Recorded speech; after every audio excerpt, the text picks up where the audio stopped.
for joining this event. Thank you for having me, Mikey. So I'm sure that everyone who has been following the stock market has questions about the main drivers of growth for the second quarter of the year.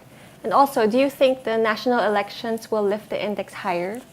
We think that investors will always look at corporate earnings growth. Strong numbers should be posted by property, consumer, and industrial names.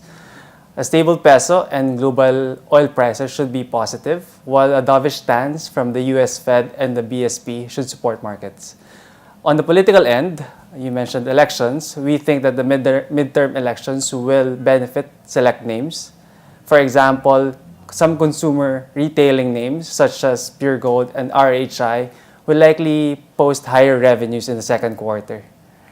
But in our view, we think that the most important thing is what happens after. We are looking at the passage of Train 2 and other tax packages, breaking ground of big infra projects, and at the same time, the new senatorial lineup that can change the status quo in the federalism debate. Well, it's good to know that there are a lot of things to look forward to for this quarter, and we do hope the national elections will go well. But how about the primary downside risks on the market? We are definitely watching and monitoring the twin deficits of the Philippines, the budget and the current account deficit, and how it will impact the peso. At the same time, given the delay in the 2009 budget, we are monitoring how it might impact GDP expectations in the street. Externally, emerging markets like the Philippines, who have benefited in the first quarter risk-on sentiment, may likely see some correction if broad dollar continues to strengthen, at the same time if the US-China trade war worsens.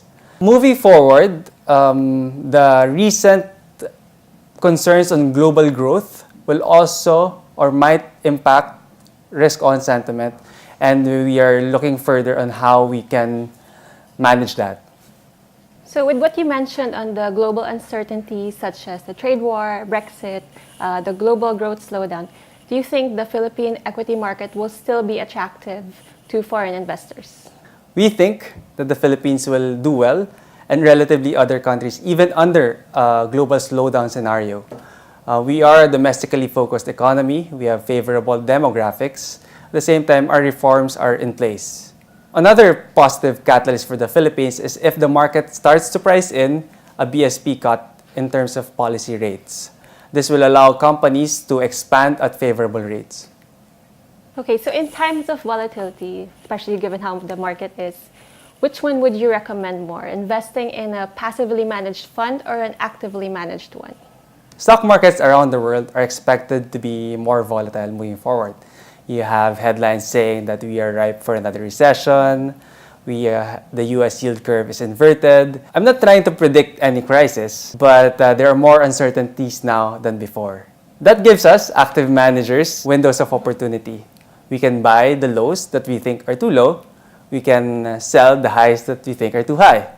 It might sound simple, but we have the advantage of sitting down with CEOs and CFOs, analyze whole supply chains, and assess their potential.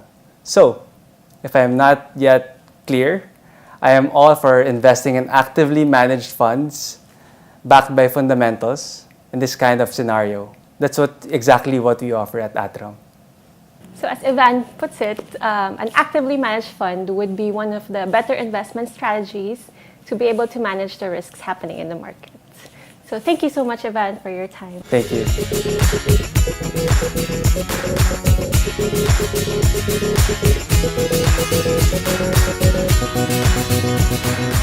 It's good to have you, Miguel. Happy to be here. Thanks, Max. So I think one of the main concerns that people have nowadays is on inflation. So do you expect inflation to ease further in the coming months? The short answer is yes. But to put it into perspective, we're coming from 2018 high inflation print of 6.7%. And as of the February print, you've already seen that drop back to the BSP's target range of within 2 to 4% at 3.8%. The reasons for that big move last year were really food inflation, higher global oil prices, and inclement weather. Also, some spillover effects from the Build program really kicking off into high gear. We've seen a dissipation of most of those things already. The food inflation problem has been fixed with the recent rice reforms enacted last year. on the build, those second round effects are kind of easing at this point. And on global oil prices, although we've finally come off the recent lows, we don't see oil prices going back to the levels that we saw back in 2017. So with all those out of the way, I do think that inflation is poised to continue moving lower. The BSP actually has a rather aggressive forecast. They think that inflation will average 2019 at 3%. Given that we're coming from above 4% for January, in order to hit 3% towards the end of the year, inflation would actually have to go towards 2% on the headline side. So we're actually a bit in line with that. Our own view is that inflation will settle just a bit higher on average in 2019 at around the 3.2% level, but still much lower than we are now. Since you mentioned the BSP, and we do have a newly appointed BSP governor, Benjamin Diokno, do you see any potential policy rate cuts? I think that's been in the headlines a lot recently. Governor Diokno recently formerly having been the Secretary of Budget, brings, I guess, this perception that he really is pro-growth.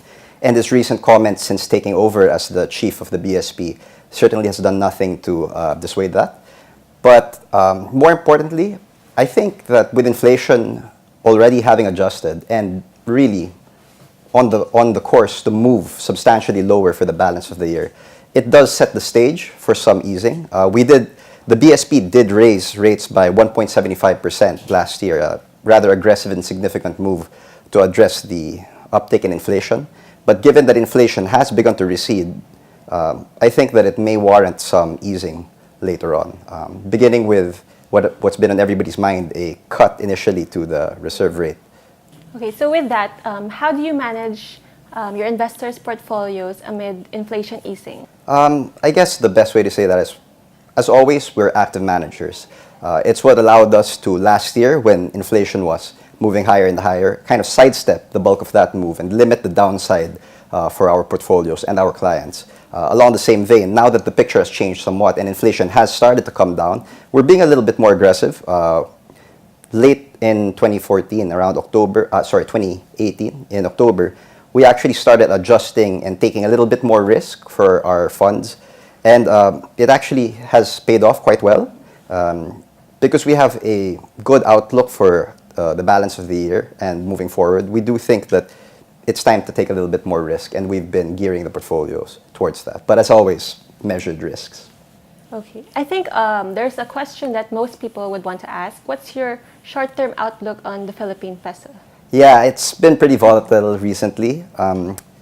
It's a hard one. Apart from saying that it's going to be volatile over the next few months, I think that it's safe to say that on the peso strengthening side, you have what has become a broad dollar weakness sentiment, with the U.S. Federal Reserve not being as aggressive in their view of raising interest rates over there. Understandably, the dollar strength has been quite muted. But on the flip side of that, as we discussed earlier, you do have a BSP that is, dare I say it, likely to start cutting rates later on once inflation keeps moving lower. So I think that the latter is probably going to win out, and our house view is for a gradual depreciation of the peso back towards the 54 to 54.5 level, as seen last year when we kind of peaked at the 54.30 level mid-year before inflation started topping out. Okay, given your views on the Philippine peso, for example, a person like me who will be traveling to the United States soon, what would you advise me to do? I think right now it's not a bad time to buy. We're back at around the 52.50, 52.60 levels. I think anything around here or lower, just buy it, depending on how much you need. So, yeah. Okay, I'll remember that. So thank you, Miguel. That's all we have for today. All right. So thank you for your time. Thanks as well. For investment updates and expert advice, trust ATRAM. If you have found this video helpful, please don't forget to like and share.